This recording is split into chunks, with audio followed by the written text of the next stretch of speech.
बघा भाजीतलं पाणी सगळं सुकलं आहे. आता याच्यावर मी चवीप्रमाणे खोबरं घालते. ही बघा मी आज ना दुधी भोपळ्याच्या वेलांची भाजी करणार आहे. ही पानं आहेत ना ही दुधी भोपळ्याची आहेत आणि हा वेल पण आहे ना दुधी भोपळ्याचा आहे. जसं आपण भोपळ्याची भाजी करतो ना त्याच पद्धतीने ही भाजी आपण काय करायची आहे, साफ करून घ्यायची आहे.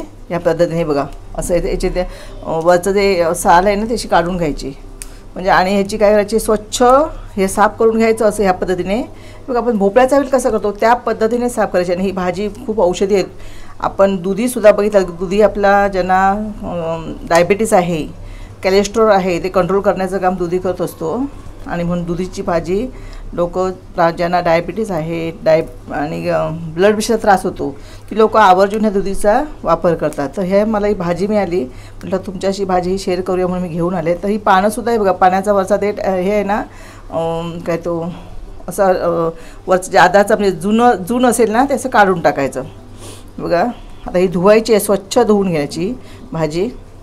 ही पानं बघा भोपळ्यासारखीच आहेत बघा ही हे बघा पण भोपळ्याची अशा मोठी पानं असतात. ही जर लहान आहेत आणि ह्याला खरखरीतपणा कमी आहे ह्याला. तर ही भाजी आपण हे बघा हात ठेवला आहे तुम्हाला दाखवण्यासाठी. हे बघा हे ना असं सोलून काढायचं आहे. बघा कसं येते ते बघा वरचा जून भाग आहे ना तो आपोआप निघून जातो. तर ही भाजी एकदम कोवळी आहे आणि ती भाजी आपण त्यामध्ये काय घालायचं आहे तर मी हे घालणार आहे काय ते चण्याची डाळ घालणार आहे आणि ह्याची भाजी करणार आहे. बाकी आपण पालेभाजी करतो ना त्याच पद्धतीने. पण ही खूप औषधी आहे भाजी. काल मी गेले बाजारात तर सगळी लोकांची झुंबड होती म्हणजे काय आहे हे तर म्हणजे दुधीचं आहे म्हणजे भोपळ्यासारखीच करायची म्हणून मी घेऊन आले. तर ही भाजी मग आपण आता ही भाजी तुम्हाला दाखवते आणि तुम्हाला मिळेल तर अवश्य करा. आणि ह्याच पद्धतीने भोपळ्याची पण भोपळ्याच्या पानांची सुद्धा भाजी करायची असते. बघा यात कांदा मिरची आणि लसूण घालायची आणि ह्याची डाळ चण्याची डाळ मी आता हे स्वच्छ धुवून चिरून घेते बारीक आणि नंतर तुम्हाला पुढची कृती दाखवते. हे बघा ही बारीक चिरून घेतली भाजी मी.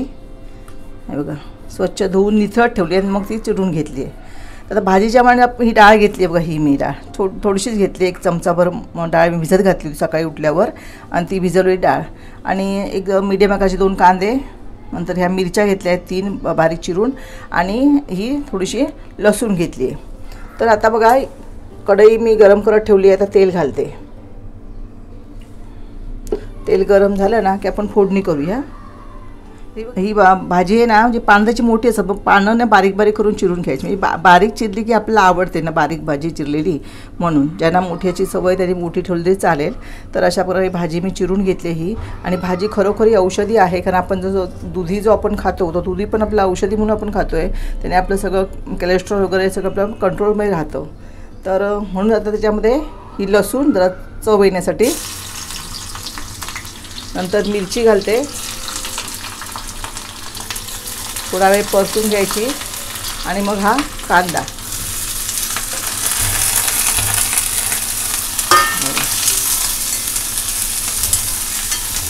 बाकी आपण जशी पालेभाजी करतो की नाही बाकी आपण मीठ टाकून लाल माठ त्या पद्धतीने ही भाजी करायची आहे. ही काय मळून वगैरे भाजी घ्यायची नाही आहे. चांगला कांदा आपण परतून घेऊया आणि याच्यामध्ये कांदा लवकर आवळायला पाहिजे म्हणून मीठ घालूया.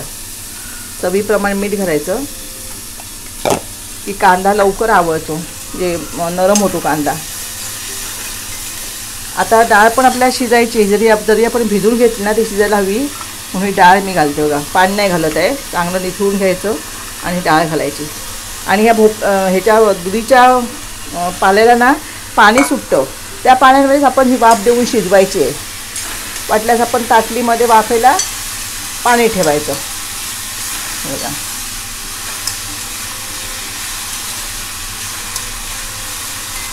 काय काय जणांना साध्या ज्या भाज्या असतात ना मेथीच्या भाजीमध्ये सुद्धा मुगाची डाळ वगैरे घालून आवडते. मुळ्याच्या भाजीमध्ये जर आपण ही चण्याची डाळ घातली ना तर भाजी छान लागते. चांगला फोडणीचा लसणीचा चांगला सुवास येतोय. आता मी ह्या याच्यामध्ये भाजी घालून घेते.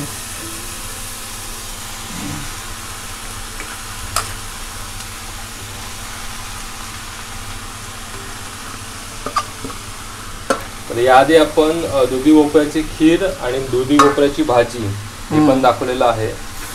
तर तेही व्हिडिओ तुम्ही नक्की बघा. आणि आपण भरपूर पालेभाज्यांचे व्हिडिओ पण दाखवलेले आहेत आपल्या चॅनलवर, तेही तुम्ही नक्की बघा जाऊन चॅनलवर.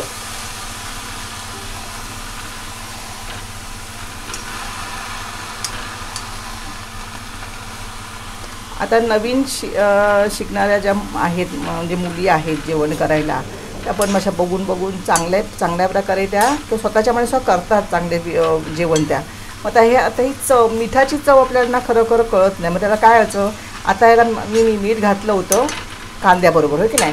आता याला झाकण ठेवायचं, झाकण ठेवल्यावर पाणी सुटेल ना, ते पाणी हवं तर चाखून बघायचं आणि मग हवं तर मीठ घालायचं. तर आता मी 5 मिनटं हे झाकण ठेवून ही भाजी वाफवून घेणार आहे आणि गॅस मात्र कमी ठेवणार आहे. ही बघा भाजी ठेवली, 5 मिनटं झाली आहेत. बघा भाजीचा कलर बदलला आहे.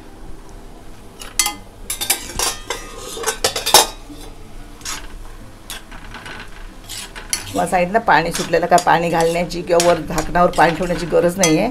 तर आता आपण बघूया ही आपली डाळ शिजली आहे का, म्हणजे हे बघा आता बघूया आपली डाळ शिजली आहे का, बघूया हे बघा शिजली आहे डाळ. आता झाकण नाही ठेवायचं, चांगलं असं गॅस जर मोठा करून घेतलं, पाणी सुकून काढायचं आणि वरनं खोबरं घातलं की आपली भाजी तयार होईल बघा. तर आपण 2 मिनटं हे असं गॅस मोठा ठेवून जरा चांगलं अशी ढवळत राहूया. अशी या पद्धतीने छान भाजीचा सुंदर सुवास येतो आहे. खरोखर लसूण घातल्यामुळे भाजीला एक चांगली चव येते. सगळ्या भाजीतलं पाणी सगळं सुकलं आहे. आता याच्यावर मी चवीप्रमाणे खोबरं घालते. जरा ढवळून घेतली की आपली भाजी तयार झाली. जशी आपण नेहमी करतो पालेभाजी तशीच भाजी बघा.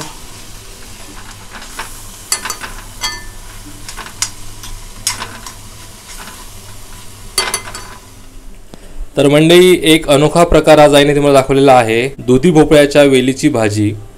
तर हा व्हिडिओ तुम्हाला कसा वाटला हे आम्हाला कमेंट करून नक्की सांगा. व्हिडिओ आवडला तर व्हिडिओला नक्की लाईक करा, चॅनलला सबस्क्राईब करायला विसरू नका. तसेच हा व्हिडिओ तुमच्या मित्रपरिवाराच्या व्हॉट्सॲप ग्रुपवर जास्तीत जास्त शेअर करा. तसेच आपल्या चॅनलवर इतरही पालेभाज्यांचे, रानभाज्यांचे व्हिडिओ आहेत, तेही तुम्ही नक्की बघा आणि चॅनलला सबस्क्राईब करायला विसरू नका. धन्यवाद.